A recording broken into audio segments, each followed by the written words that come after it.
Today we're going to build a real-time AI voice chatbot in Python, and when I say real-time, I mean real-time. This AI chatbot will start talking the moment we shut up, sometimes even while we're still talking, like actual humans. What is Python? Python is a high-level programming language that's used for both web and system development. It's a great tool for beginners and pros alike. And how about Java?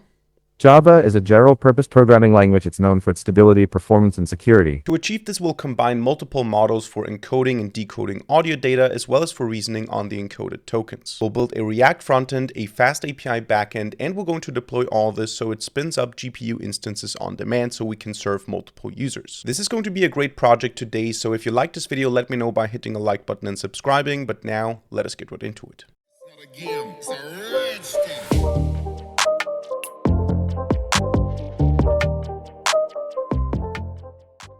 Alright, so we're going to build this real-time AI voice chatbot in Python today. I want to briefly talk about the components that we're going to use for that. So I want to talk about the architecture, the models that we're going to use, how we're going to deploy all of this, and what kind of code we're going to write, just briefly. So Moshi is at the center of all this. This is going to be our model for basically everything. It's a speech-to-speech model. It also in itself includes Mimi, which is, I hope I'm pronouncing these correctly, by the way. The two things work together. So Mimi is a neural audio codec. Basically what that means is it encodes the audio data into tokens, into audio tokens, and then it also decodes the produced audio tokens back into audio. That's what we use Mimi for. This is how you can see this is visualized here. We get some audio data in, we get some tokens out, then Moshi comes in, then we produce some output here, and Mimi turns it back or decodes it back into audio. The important thing about Moshi is you need to understand it is a speech text foundation model. It produces two outputs. It gets in audio data and it produces audio data as well as text data.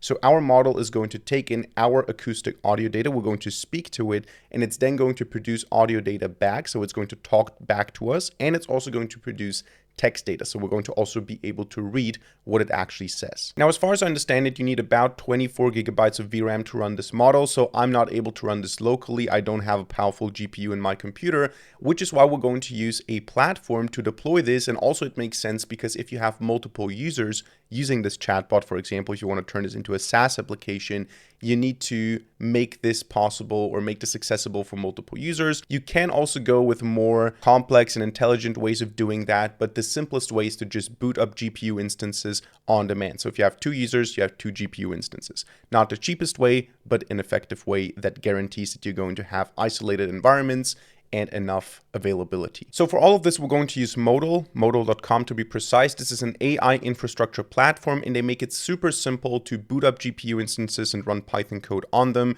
We need 2 or 3 commands to make this happen. And it's also very easy to scale then. The coolest thing is you also get $5 of credits just by signing up, no credit card required. And if you also provide a credit card without spending any money, you get $30 of credit. So you can easily follow along with this tutorial just by signing up and playing around with the platform. Now, for the sake of transparency, I also need to mention that they're sponsoring this video today, but I'm genuinely impressed by how easy it is to use Modal, how easy it is to build applications, and they also have extremely nice animations on their website. So yeah, you can do everything that we do in this video today for free. You don't have to spend any money because when you sign up to Modal, you get $5 of free credit. You don't even need to provide a credit card. And then one more thing, you can also find a GitHub repository from Modal Labs where if you scroll down, you will find this command modal serve src source.app. And if you just clone this repository, connect it to Modal and run it, you can just use the real-time chatbot if that's what you want to do. If you want to build it from scratch, we're going to build basically this application here today from scratch, but we're going to build it in a more minimal way. So without animations, without a mute button, just talking to the model in a web application. Now, since our code is going to assume it's running on Modal, we're going to start by creating an account here and setting up the development environment. And I think you're going to be surprised by how easily and quickly this can be done. So all you have to do is you have to create an account, then you can go into your dashboard, you're going to see your free credits. In my case, I have $4.05 remaining. And then you can just open up your terminal, navigate to your working directory, and in here you can just create a virtual environment. You can just use pip if you want to. I'm going to use the UV package manager, so UV init. Then I'm going to add the Modal package. If you're not using UV, what you do is you say pip or pip3 install Modal. That's basically it. In my case, UV add Modal. So you have Modal installed now, and all you have to do now is you have to run the Modal setup. So you either do Python 3-m Modal setup if you're not using UV, or if you are using UV, UV run Modal setup. This is basically going to connect you to your account. It's going to give you a URL that you can open in your browser. Then you can authorize, and then basically you have your API token and everything set up. So that's basically for the setup. And to now show you how easily we can run code remotely on Modal, we can just open up the main py file, or create one if you don't have one. And here I'm just going to create now a Square function that I'm going to run on Modal. So I'm going to start by saying import Modal. Then I'm going to create an application. So modal.app. And I'm just going to call this test app Square. Then I can go ahead and create a function. This function is going to be the Square function. So def Square is going to take in some number x. It's going to print that this is running now remotely. And then it's going to return x to the power of 2. And then the magic happens in the main function. I'm going to say app.local_entry point. That is going to be my main function. And here I'm just going to say print the square of 42 is, and then I can now run this remotely. I can say square.remote42.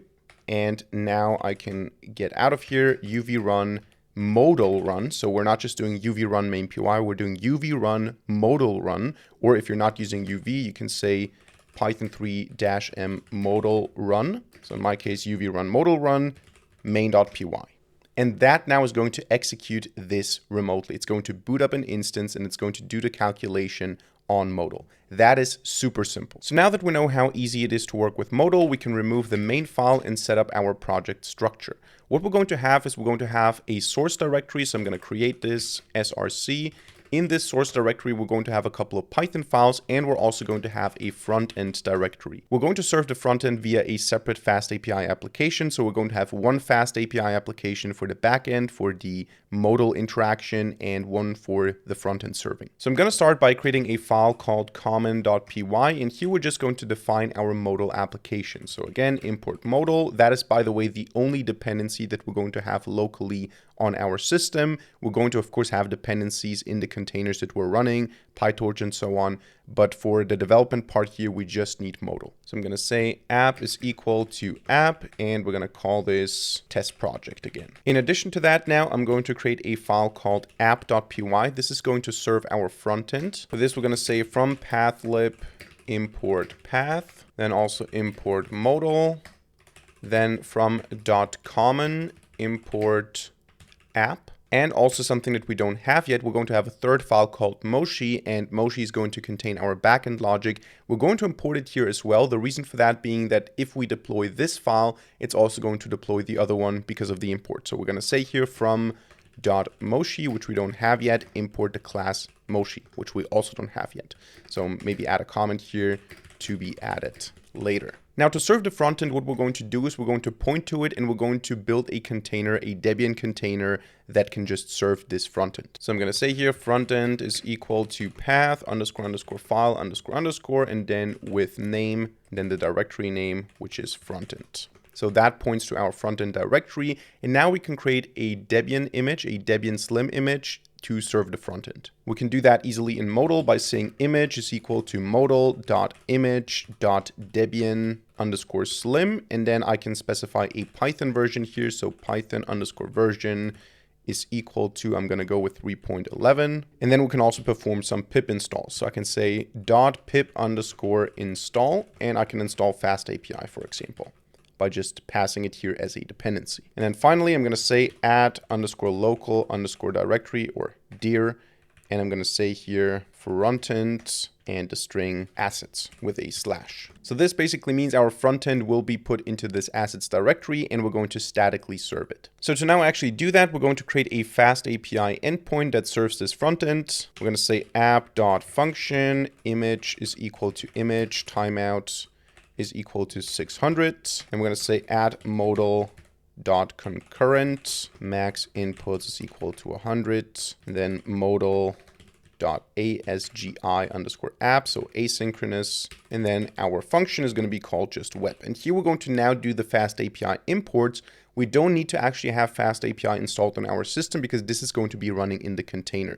So if I import something from FastAPI here, it's going to happen in the container where we do have FastAPI installed. We don't need to have it in this particular environment. So we're now going to say from FastAPI import FastAPI. We're also going to need the course middleware. So from FastAPI.middleware.course import course middleware, and then from FastAPI.static files, import static files. Then we create an instance of this web application by saying FastAPI, and then we add the usual core stuff. So web app.add middleware, and then we add here the course middleware, and we basically allow everything here for testing purposes. So allow origins is going to be equal to a list with an asterisk in it. Basically allow every connection from everywhere. Same with methods and header. So allow methods is going to be everything. Allow headers is going to be everything. And also allow credentials is going to be equal to true. And finally, we need to mount our assets. So we're going to say web app.mount. In the root path, we want to mount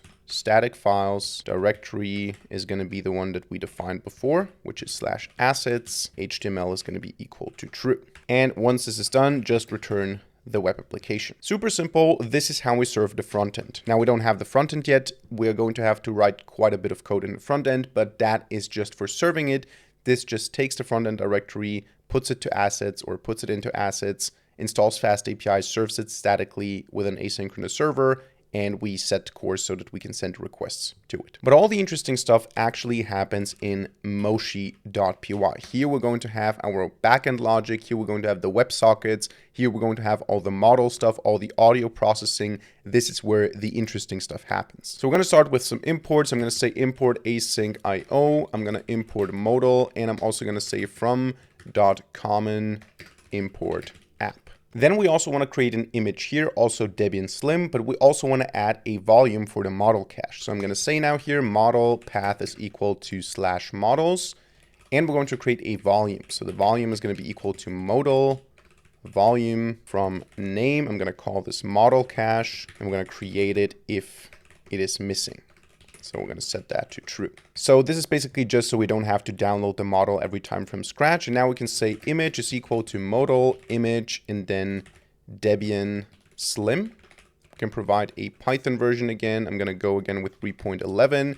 And then we can say image is image.pip install. And we can install a couple of dependencies here. One of them is going to be Moshi. Then we're also going to use SPHN, which is for the Opus codec. These are just Python bindings for the Opus codec. We're going to go with FastAPI, obviously, and also with Hugging Face Hub so we can download the model. Now for the caching, we're going to say image is equal to image.env, and we're going to pass a dictionary here, which points to our volume. So we're going to say hf_hub_cache is going to point to model path. Then we're going to define the imports in our image. So I'm going to say here with image imports, this basically defines what we're going to import in this image. Again, we don't need any of these packages to be present on our development system. And here I'm just going to say import torch, import numpy, SNP. I think you know these packages, numpy for working with arrays, torch for the deep learning stuff. Then also, as I already mentioned, SPHN for the Opus bindings, and then also from Google, sentence piece. This is what we're going to use to tokenize the text. And finally, two more packages from Hugging Face Hub, import HF Hub downloads to download the models. And then from Moshi, we want to import the loaders and we want to import LMGen, which is going to do the inference for us. Cool, so now we get to the actual modal hardware definition. I'm going to create a class here, which I'm going to call Moshi. So the class is going to be called Moshi. This is what we imported in the app so that we can also deploy this. And here I'm going to annotate this now with app.cls for class. Here we have to provide the image, but we can also provide the GPU. So I can say GPU is equal to A10G. This is an NVIDIA GPU with 24 gigabytes of RAM. Then I can also specify the timeout here. So timeout is 600. And then I can also map the volume. So I can provide the volume for the cache. I can say volumes is equal to a dictionary, and I can say model path points to the volume we created. So this is like a Docker compose or Docker definition, you could say. Now, the first thing we need to do in this class is the setup. So what happens when the instance is created? What needs to be done before we can start working? This is stuff like choosing the GPU in PyTorch, loading the models, loading the weights and everything. And for this, we're going to define a method called setup. Of course, since this is a class, it's going to take the self keyword in, and we're going to annotate it with modal.enter. So this means it's going to be run once the instance is created. So as I said, first thing is we need to set the GPU to be used. So self.device is going to be equal to CUDA if torch.CUDA is underscore available, else fall back to the CPU. Then we're going to load Mimi, which is for the encoding and decoding, or to be precise, we're going to load Mimi weights, and that is going to be equal to HF hub download loaders default repo. So this is loaders from Moshi. This is a helper for loading stuff, like for example, the Mimi weights, and then also .mimi underscore name. So these two things basically help us to locate where to load this model from, and then we get as a result the weights. So what we do now is we say self.mimi is equal to loaders.getMimi based on Mimi weights, and the device is going to be whatever the device is, so self.device. Then we're going to say self.mimi.set num codebooks to 8. Now, to be honest, I'm not sure exactly what's happening here. This is some sort of hierarchical encoding. I think you go from 1 to 8 and you change the level of granularity. So you have different code books, and I think the first one is a more rough description of what the audio is, and 8 is more fine-grained. So I'm not sure, I'm not an audio expert, but we just set the number of code books for hierarchical encoding here. And then we calculate the size of a frame. So a frame contains multiple samples, and the frame size is the result of a division in self.mimi.sample_rate divided by self.mimi.framerate. That is going to be the frame size. Now we do the same thing for Moshi, so I can copy this line here and call this Moshi weights. And of course we need to change this to Moshi underscore name. And then we say self.moshi is equal to loaders get Moshi underscore LM, Moshi weights, and then device is going to be again our device. Now then we also need a generator that actually uses Moshi for inference. This is what we imported lmgen for. Actually, I notice right now that this is not the correct name. It's a class lmgen, but our variable is going to be called self.lm underscore gen. That is going to be an lmgen instance that takes self.moshi in. It has a certain temperature, let's say 0.8 for example. And to add more randomness, we're going to consider the top K is going to be 250 possible tokens. Now, since we want to keep all of this running in the background at all times, we're going to say self.mimi.streaming underscore forever. And we're going to do the same thing with lmgen. And we need to pass here a 1. To set this. So all of this is now for the audio processing. For the text, we need to have a text tokenizer, which is why we use sentence piece. So sentence piece itself is not a tokenizer. It's more like an interface for the tokenizers. And the self.text underscore tokenizer will be retrieved in the same way that we did it here by pointing to the name of the respective tokenizer. So actually, before we use self.text tokenizer, we need to say tokenizer path is going to be equal to HF hub download. We're going to say loaders.default repo, loaders.text tokenizer name. And then we can say self-text tokenizer is sentence piece processor, and then tokenizer path. Now, one thing that's optional here, but we're going to do it to get better user experience, is we can warm up the GPU. So we can do some sample prompting, some sample inference to just have the GPU running, because the first inference is always kind of slow. So we want to do it, and then we want to actually serve this to the user. For this, we're going to just do inference on 4 dummy chunks. So I'm going to say here 4 underscore in range 4. Chunk is just going to be a torch tensor with zeros. So we're going to have 1, 1, and self.frame size. D type, maybe torch.float32. And obviously the device is going to be self.device. All of it on the GPU, hopefully. So now the first step is take in the chunks and encode them. So turn them into audio tokens. Remember, this is what we use Mimi for. So now we're going to say codes is equal to Mimi.encode chunk, actually self Mimi, sorry. And then we can just iterate over these individual timestamps. So 4c in range, codes.shape, and then -1. And to get the output tokens here, remember we encoded now audio data into audio tokens. Now we need to feed it into Moshi so it can do this inner monologue, so it can create new tokens that it itself wants to output. This is what we do with lmgen. This is what we use Moshi for. So for that, we say self.lmgen.step, and we just feed codes, everything, and then C and C+1. So C is our control variable here, our running variable that we just use to select a timestamp. So if the output that we get, if output tokens is not none, so if it exists actually, then we can decode it back into audio. So this is now, again, audio tokens. We're taking these audio tokens, turning them into sound. Now, we don't need to save all of this because we're just doing this for a warm-up. So I can just say self.mimi.decode the output tokens. We don't need to do anything with them. We're just going to decode so we can warm up the GPU. And that's basically it. Finally, to wait for everything to finish simultaneously, we're going to say torch.cuda.synchronize. That is our setup. So again, let's recap quickly. We set the device to be the GPU if it's available. We download Mimi, the encoding, decoding part of the architecture, Moshi, the generational part or the generation part, then also the tokenizer because Moshi produces audio and text. We use the text tokenizer to tokenize the text output, and we use to decode the text output, and we use Mimi to decode the audio tokens back into sound. Here we just warm up the GPU and then we wait for everything to finish. That is our setup. So the second part of all of this now is an asynchronous web application, a FastAPI application that works with WebSockets to communicate with the browser, with the frontend in real time, and to handle the audio streams. So this is going to happen at this indentation level here. It's going to be add modal.asgi app, and it's going to be a function called web, which, since we are in a class, still needs the self keyword. And in here now we can specify our FastAPI application. So from FastAPI, import FastAPI and WebSocket. For those of you who don't know what WebSockets are, in a nutshell, it's just bidirectional communication. It's like a socket in network programming where you can send and receive, and we're just doing this in the browser. So then we can say web app is equal to FastAPI, and now we can define a function inside of the function that will contain multiple functions. So this is our web application function.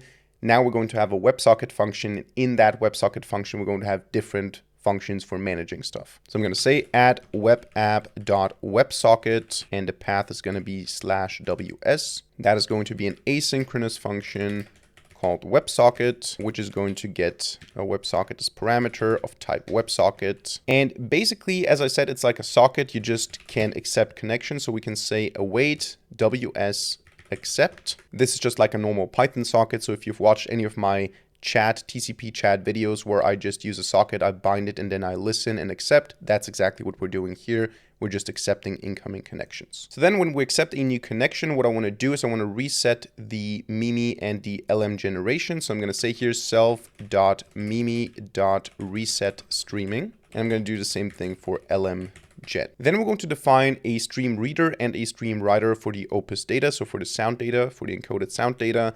And we're going to call this opus in is going to be equal to sphn.opus.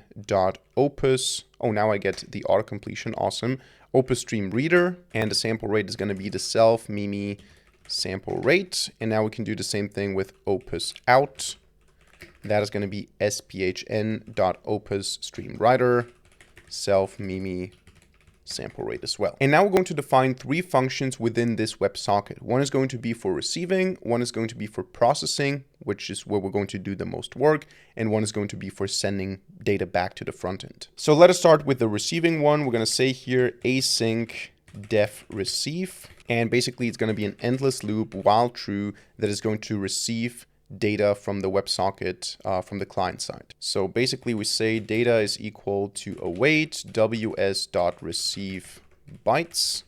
And then we check if this data is not empty. If it's bytes, then we're just going to append it to our stream reader. So if is instance data bytes and length of data greater than 0, then we just want to say opus in dot append bytes data. And that's it basically for the receive function. The most work, as I said, will be done in the process function. So this is going to be the next one, async def process. And here now we're going to handle the data that we get from the reader, and then we're going to have to write it out to the client, back to the client. Now we're going to get into some audio stuff now that I'm not really familiar with. So don't ask me about the specifics of the encoding and of the different formats. I'm not an audio guy, as I said.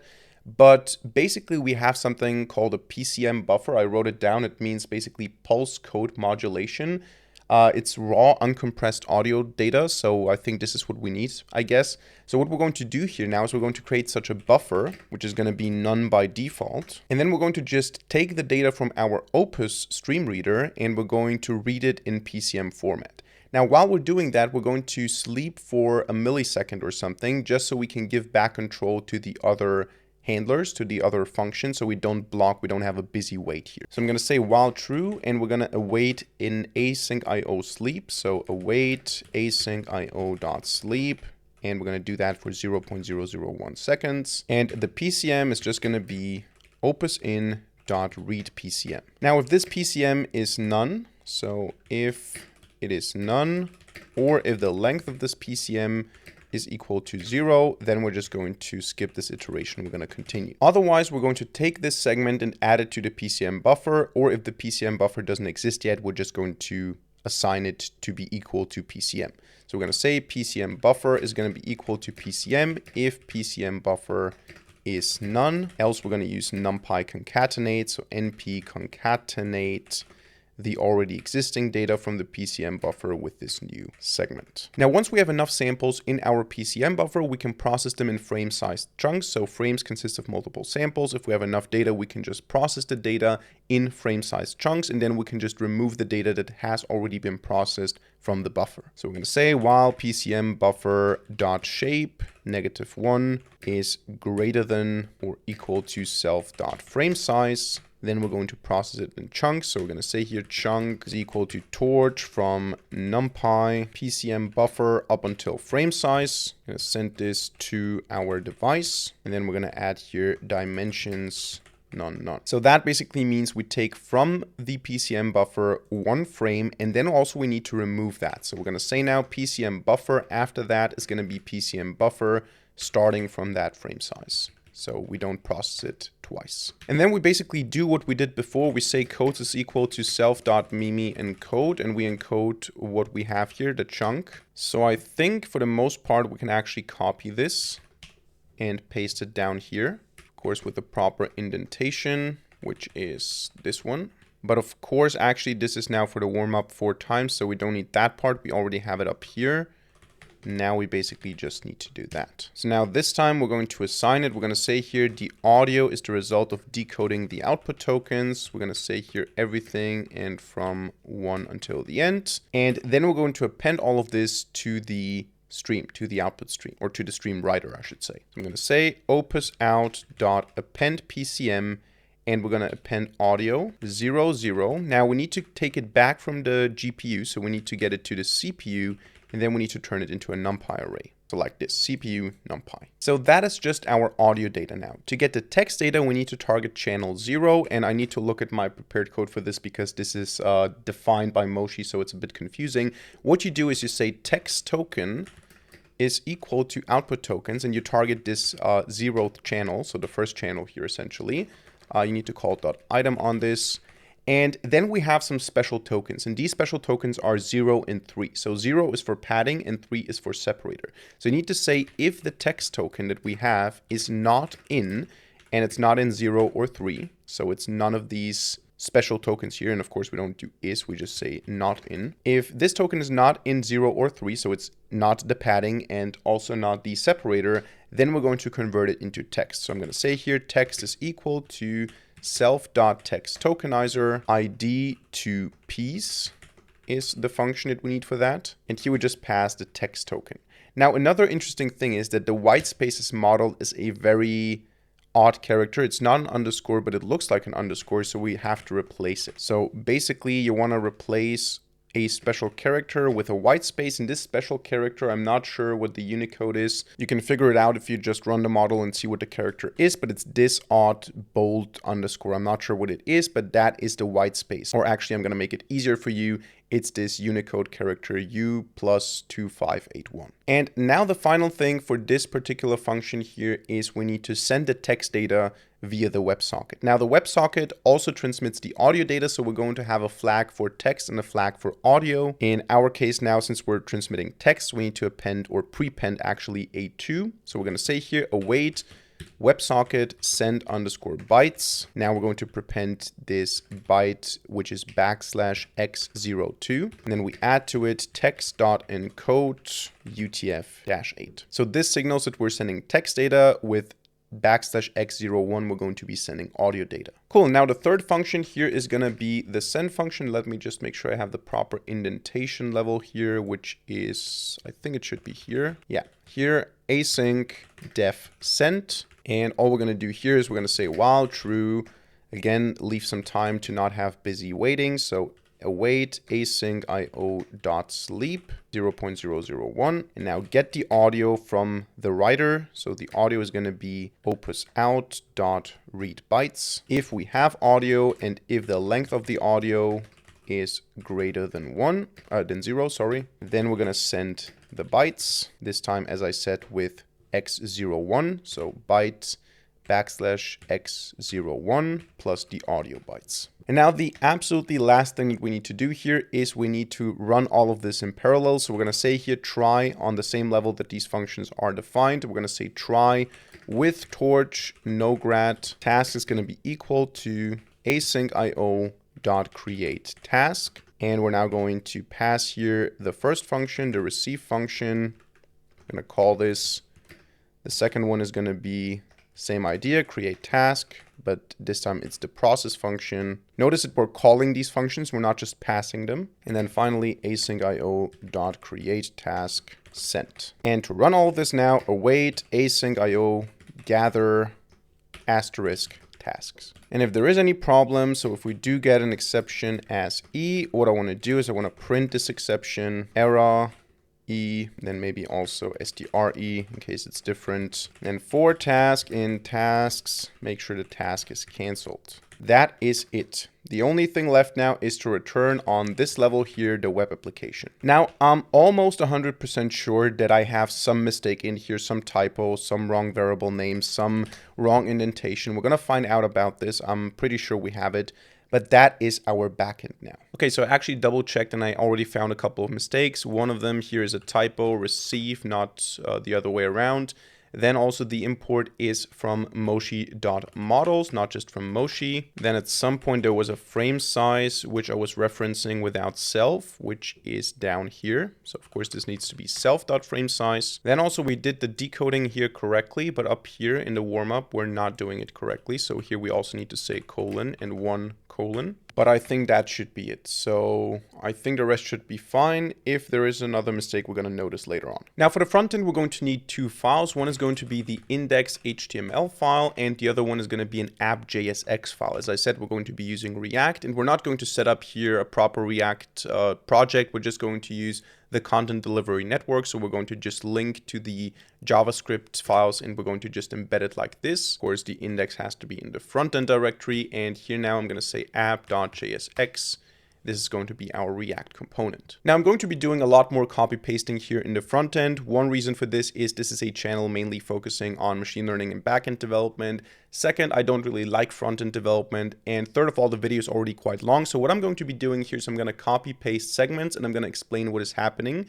So I'm still going to give you all the information, all the explanation, and you will also find the code on my GitHub in addition to the code that's already on Modal's GitHub. So you can take a look at that if you want to. You can copy paste it, but I don't want to type everything from scratch now here. So let's get started with the HTML. This is quite simple. We just have a bunch of scripts that we include here from CDNs, from content delivery networks. We have Tailwind for the CSS styling. We have these three packages to make React work in the browser. And then we have here for the audio stuff, we're working with a microphone and the decoding. We have the Opus packages here. Down here, we're basically going to include our React content. So this is where our app.jsx will be rendered. And here we just include this script. Let's save that and let's go into the app.jsx. We're going to start with the basic React hooks, useRef, useEffect, useState. Then we use a helper function, get WebSocket URL. Basically, it just takes the URL and adds WS to it. The protocol depends on whether we're using a secure connection or not. So if we're using HTTPS, we're also going to use secure WebSockets. Otherwise, just the default WebSocket protocol. Then we're going to create the main application and we're going to create an audio context here. This is for working with the microphone in the browser. And also we're going to need a state here for the text. So this is going to be the text that the model produces in addition to the audio output. We want to keep track of that so we can display it. So we have the text and the set text here as well. Then three things we want to have across re-renders, socket reference, decoder reference, and the scheduled end, which is basically when the current audio is going to end. Next, a function for starting the recording. So here, basically all we do is we create the microphone, or we create a recorder, we connect to the microphone, we get the user media, we set up stuff that I don't understand, as I said, because I'm not really familiar with the audio world.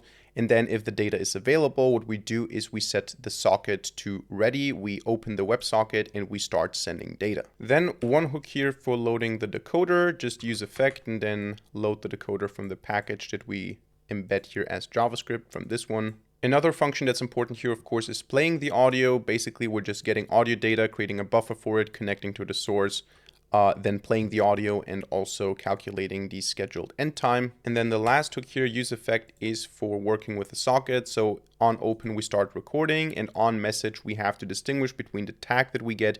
If we get 1, it is considered to be audio data. If it's 2, it's text data. So in the case of 1, we play the audio. In the case of 2, we just set the text of our text panel. Then of course we need to also return some HTML here, and this is where this comes in, just a basic div p, so paragraph, just some styling stuff here, and it's either the text that is generated by the model or a connecting string, because in the beginning it will take some time for the model to actually be available for talking. Now last but not least, all we need to do is React DOM, create root, document, get element by ID, React, and then we need to render in the app component. This basically means we're putting it here. Actually, I realized that I forgot to copy one line, which is this one here. Of course, we need an encoder path for the recorder. So that is missing here, even though I copy pasted it. Seems like I missed a line. So now at least the front end should be without problems. Let's go back now and try to run this. So all we need to do now to deploy this is we need to say modal serve src.app. In my case, of course, since I'm using UV, I have to say UV run modal serve src app. And it tells me right away that app is not defined. There you go. So we have the first issue. That is, of course, because it's modal.app. Let's try again, and now it starts building everything. Now it also gives me a URL here, so if I click on this, it will open this up in the browser and it will show our front end with connecting here. What is Python? Python is a high-level programming language that's used for both web and system development. It's a great tool for beginners and pros alike. And how about Java? Java is a general-purpose programming language. It's known for its stability, performance, and security. Cool. Which It's one is often better used for for developing enterprise enterprise applications? applications. Okay, Python is more suitable for enterprise applications because of its ease of use and readability. However, Java has a larger community and more libraries available, making it a better choice for enterprise applications. Let's restart this now. Hi, how are you doing? Great. How about you? Oh, just killing time. Waiting for my friend to get ready. What are you doing here? What are your thoughts on Right. machine learning, actually? I love it. It's so efficient. It can do a lot of things in a short amount of time. Do you think it's reliable? Yes, it's very reliable. It's always Yeah, so basically you get the idea. It is not the most intelligent model, but it does have real-time abilities when it comes to communication. So of course you can build much more stuff around this. You can add more functionality. You can maybe even connect this to some sort of agent. But I wanted to just show you this minimal example of interacting with an AI voice chatbot in real time. This is super impressive in my opinion. And you can do that super easily, as you saw with Modal. So as I said, Modal is sponsoring this video. You can find them at the link in the description down below. Check them out. They're super easy to use. You get $5 of free credits without credit card, without anything. And you can get $30 if you provide a credit card without paying. And then you can also pay if you want to keep using it, because the service is really convenient. So that's it for this video today. I hope you enjoyed it and hope you learned something. If so, let me know by hitting a like button and leaving a comment in the comment section down below. Also, don't forget to check out Modal, the sponsor of this video today. And besides that, don't forget to subscribe to this channel and hit the notification bell to not miss a single future video for free. Other than that, thank you much for watching. See you in the next video, and bye.